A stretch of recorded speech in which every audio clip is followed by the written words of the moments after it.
réaction, mais moi ce que je peux dire, puisque je n'ai pas la langue de bois, notre jeunesse a été trop souvent instrumentalisée, trop souvent manipulée, intoxiquée, trop souvent téléguidée, parce qu'elle était au chômage aussi. Ça aussi c'est un mal endémique que les nouveaux gouvernants doivent régler. On a fait quasiment un lavage de cerveau de cette jeunesse. Et donc j'en veux à certains leaders de jeunesse qui eux-mêmes ne sont pas des modèles, qui eux-mêmes ne sont pas des modèles de probité, ne sont pas des modèles dans la vie sociale, économique et professionnelle. Donc franchement, cette jeunesse a été mise dans la rue comme ça, et puis a été, comme je le disais, téléguidée. Donc franchement, oui, il y a certains leaders à qui j'en veux parce que justement ça a déteint sur une partie de la jeunesse ivoirienne. Notamment Charles Blé Goudé. Écoutez, je pense que vous avez un esprit assez vif et de déduction assez pertinent, donc vous déduirez ce que vous voulez déduire. Mais moi je dis que cette jeunesse a été instrumentalisée, c'est dommage. Voilà. Quand vous savez que 70% de la population ivoirienne est jeune, aspire à travailler, quand vous avez des maîtrisards, des titulaires de DSS, de DEA qui gèrent des cabines téléphoniques, ça veut dire que notre pays est tombé bas. Mais si à la tête de cette jeunesse, vous ne mettez pas de modèle, force est de constater qu'ils ne prendront pas le droit chemin. Allez, parlons maintenant du chantier d'avenir. Réconciliation, reconstruction du pays. Qu'est-ce que vous attendez du président Alassane Ouattara? Est-ce qu'il faudrait-il qu'il fasse un geste fort, un geste symbolique pour marquer à tous les Ivoiriens que la page est tournée et qu'on doit travailler ensemble, qu'en dépit du passé, justice doit passer bien sûr, mais on est tous ensemble, on est ensemble comme on dit ici, pour reconstruire le pays? Tout d'abord, il devrait, tous les cadres de l'ancien pouvoir qui sont en résidence surveillée doivent être libérés. En tout cas, doivent pouvoir circuler normalement et donc doivent être en sécurité sur tous les territoires nationaux. D'autant plus que beaucoup ont des visages connus, ne sont pas des inconnus justement. Ensuite, un gouvernement d'union. Ça, c'est un geste très fort, où vraiment des cadres de l'ex-parti sont vraiment associés aux décisions. Et puis, troisième élément, enfin, s'il pouvait, quant au président de la République déchu, vraiment tempérer le jugement. Ce serait une bonne chose, parce qu'il ne faut pas oublier que Laurent Gbagbo a fait presque 47%, 46,9%. C'est quasiment la moitié du pays. Beaucoup d'Ivoiriens le portent dans leur cœur.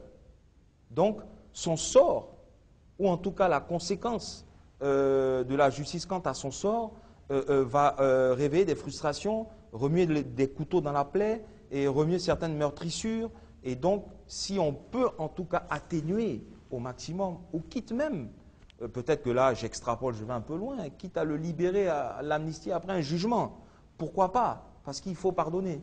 Il faut pardonner même pour des fois les crimes les plus crapuleux. Mais est-ce que les Ivoiriens sont prêts à se pardonner maintenant? N'est-il pas trop tôt? Il faut d'abord passer par la vérité, la justice, et ensuite viendra la réconciliation. Mais justement, la commission qui est mise en place, qui est présidée par le Premier ministre Charles Konan Banny, dit pardon, justice, dialogue, réconciliation, vérité.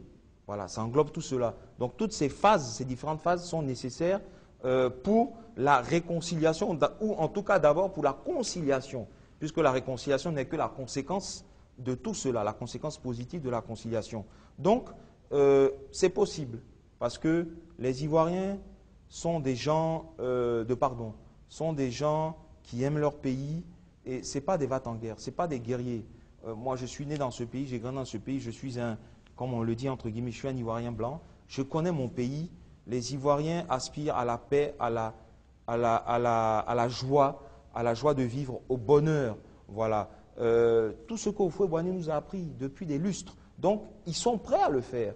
Il suffit d'avoir les mécanismes, d'avoir les institutions et d'avoir des décisions politiques fortes que je vous ai citées il y a quelques secondes. Donc, ils sont prêts à la réconciliation. Dernière question. Après avoir été contre votre plein gré, je ne sais pas, mais en tout cas vous l'avez assumé, puisque je vous ai déjà entendu même sur le plateau de Vox Africa assumer ce statut d'être le Libanais de Gbagbo. Est-ce que vous deviendrez bientôt le Libanais d'Ouattara? Écoutez, ça je ne sais pas. Je vous ai dit que moi je ne choisis pas de sobriquet politique. Maintenant, puisque l'ancien sobriquet, ce sont les journalistes qui me l'ont affublé. Moi je travaille pour mon pays. Si on estime que j'incarne des valeurs, que je porte une diversité, comme le président Sarkozy l'a fait en France, avec Ramayadeh, avec Fadela Amara, avec d'autres personnes. S'il pense que je peux lui être utile et que je peux travailler à ses côtés et que je peux apporter un minimum de plus-value, modestement, sans outrecuidance, mais apporter quelque chose pour ce pays, parce que, vous savez, la communauté dont je viens, c'est la 63e ethnie de Côte d'Ivoire. D'ailleurs, je n'aime pas trop parler de communauté. Le communautarisme, j'aime pas ça. Parce qu'elle est diverse aussi. Tous les Libanais, ils ne pensent pas la même chose. Je suis même de deux communautés, libanaise et française. Voilà. Donc, mais ce que je veux dire, c'est que moi, je n'aime pas trop le terme communauté ou communautarisme, parce que nous sommes dans une république. Et la république, justement, fédère. Elle se cimente, ce levain qui, justement, cimente toutes ces différentes communautés confessionnelles, religieuses ou même ethniques. Mais pour revenir à ma question, donc, pour revenir à votre question, ça sera à lui de décider si, évidemment, je peux être à son service. Mais vous êtes disponible. Mais comment ne peut-on pas être disponible pour son pays? Si on veut le bien de son pays, si on veut que son pays avance, c'est pour ça qu'il faut se pardonner. C'est pour ça qu'il faut se réconcilier, pour le bien de son pays. Donc quand j'entends aujourd'hui des personnes qui sont encore en train de rêver debout, qu'on va revenir à l'ancien système, mais je me dis qu'ils n'aiment pas leur pays. Parce que le patriotisme, c'est dans les actes qu'on pose et c'est dans les actes et c'est dans les paroles. Si on aime son pays, on doit se dire qu'il y a eu un gouffre, il y a eu un gap, on est allé trop loin, on a touché le fond du trou. Il faut maintenant se relever, il y a un nouvel ordre qui est établi, il faut l'accompagner et je pense que cet ordre-là, il y aura de la place pour tout le monde dans ce pays. Donc mes amis patriotes qui avaient les armes à l'époque du siège de Yopougon, je leur disais, vous faites partie de la Côte d'Ivoire. Déposez les armes, entrez dans la nouvelle République. La Côte d'Ivoire a besoin de vous, a besoin de tous ses fils et de toutes ses filles pour travailler. Ne vous excluez pas vous-même. Voilà. Donc, si le président de la République estime que je peux lui être utile, à quelque niveau que ce soit, je suis à la disposition de mon pays et de celui qui l'incarne. Donc après, les sobriquets politiques, moi je ne les choisis pas. Mais c'est toujours une fierté de porter le nom d'un président de la République. Ça, je pense que ça ne vous a pas échappé. Merci beaucoup. Elie Alassou, on verra bien.